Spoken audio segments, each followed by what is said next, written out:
عوامی سیاست میں ملکی سیاست کو دیکھیں تو بہت ساری ڈیولپمنٹ ہوئی ہیں، ان میں سے چند ایک میں آج کی ولاگ میں آج کی ویڈیو میں آپ کے سامنے رکھوں گا۔ ناظرین گرامی، سب سے پہلے تو یہ الیکشن کمیشن آف پاکستان نے آج نوٹیفیکیشن جاری کیا جس کے تحت نواز شریف صاحب ہوں، حمزہ شہباز ہوں یا شہباز شریف خود ہوں، مریم نواز ہوں یا اون چودھری جو سلمان اکرم راجہ کے مقابلے میں الیکشن لڑ رہے تھے، اتنی بڑی لیڈ سے ہار رہے تھے، ان تمام ان کے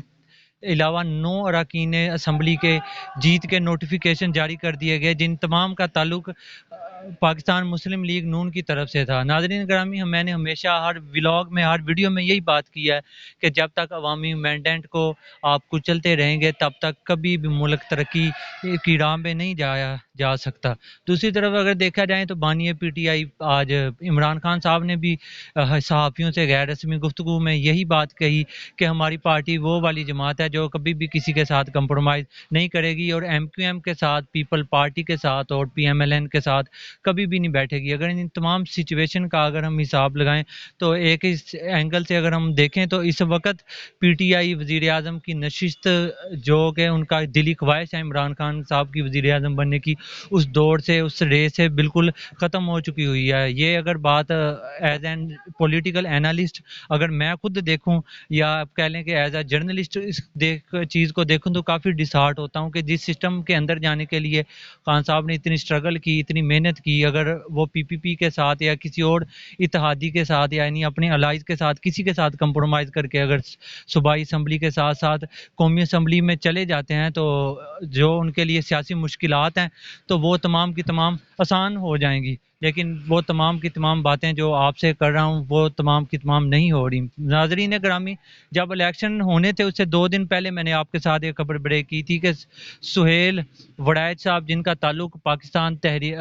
کے ایک بہت ہی زیادہ پولیٹیکل اینالسٹ کے ساتھ ساتھ وہ جرنلسٹ ہیں، انہوں نے بات کہی تھی اور سارے کا سارا جو الیکشنوں کے بعد نون لیگ کی کتنی سیٹیں ہوں گی انہوں نے اپنی ایک تحریر میں یہ بات کہی تھی کہ اور بعد میں الیکشنوں کے بعد کیا ہوگا اور ملک میں وزیر اعظم کی جو شپ ہے وہ کسے ملے گی، یہ تمام کی تمام چیزیں انہوں نے اس میں ڈسکس کی تھی اور جو آج کی سچویشن ہے اس کے تحت وہ تمام کی تمام باتیں پوری اتر رہی ہیں۔ انہوں نے اس اپنی تحریر میں یہ بات کہی تھی، اپنے مکالمے میں جو جنگ کی طرف سے وہ نکلتے ہیں کالم، اس میں انہوں نے یہ بات کہی تھی کہ جو مقتدرہ ہوگا اس کی یہ خواہش ہوگی کہ اگر نواز شریف صاحب کو بھی وہ وزیر اعظم بناتے ہیں تو وہ کبھی بھی فل میچورٹی کے ساتھ پورا مینڈیٹ کے ساتھ وزیر اعظم نہیں بنائیں گے، ان کی یہی خواہش ہوگی کہ 85 سے 90 سیٹیں نواز شریف صاحب کو دی جائیں اور باقی ان کے ساتھ پولیٹیکل الائز کو ملا کے ایک قومی حکومت بنا دی جائے، یعنی کہ کسی کو بھی 2-3 کی میچورٹی کے ساتھ ہماری مقتدرہ ہے جو ڈکٹیٹرشپ ہے وہ کبھی بھی نہیں چاہے کہ وہ اقتدار میں آ پائے۔ تو نواز شریف صاحب نے بھی یہی وجہ بنی کہ آج شہباز شریف صاحب ان کا نام انہوں نے اپنی پارٹی کی طرف سے نامزد کیا کہ میں شہباز شریف صاحب کو اپنی پارٹی کی طرف سے وزیر اعظم کی آنرشپ دے رہا ہوں۔ ناظرین گرامی، تو نواز شریف صاحب اور مریم نواز صاحبہ وہ پنجاب میں وزیر اعلیٰ کے لیے نامزد امیدوار ہوں گی، اور پیپلز پارٹی نے بھی جب یہ چیز دیکھی کہ عمران خان صاحب تو اب کسی کے ساتھ بیٹھ ہی نہیں رہے، وہ تو کہتے ہیں کہ میں یہ سارے چور ہیں، ڈکیٹ ہیں، ان کے ساتھ کمپرومائز ہو ہی نہیں سکتا، عوامی مینڈیٹ کا خیال رکھا جائے، تو اب عمران خان صاحب جب اس مقتدرہ کا اس اپوزیشن کا حصہ نہیں بن رہے تو ان تمام حالات میں پیپلز پارٹی کی کل بھی میٹنگ ہوئی، آج بھی میٹنگ ہوئی، اس کے بعد انہوں نے اپنا اعلانیہ جاری کیا کہ وہ اپوزیشن میں تو بیٹھیں گے لیکن جو وزیر اعظم کی سیٹ ہوگی اس کے لیے وہ پاکستان مسلم لیگ نون کی حمایت کریں گے۔ ناظرین گرامی، ایک اینگل سے اس بات کو دیکھا جائے تو پیپلز پارٹی کی 5 انگلیاں اس وقت گھی کے اندر ہیں، یعنی کہ وہ نون لیگ کو دھکا لگا کے اقتدار سونپ کے بعد میں وہ پیچھے ہٹ جائے گی تاکہ ان کو کسی بھی قسم کا سیاسی نقصان نہ اٹھانا پڑے۔ ناظرین گرامی، اگر ہم تمام چیز کا ایک لب لباب نکالیں، ایک خلاصہ نکالیں، ایک نتیجہ نکالیں تو ہمیں یہ بات سمجھ میں آتی ہے کہ جب تک بھی پولیٹیکل مینڈیٹ جو عوام نے جس کو ووٹیں دی ہیں، جو عوام کا حقدار ہوتا ہے ووٹوں کا،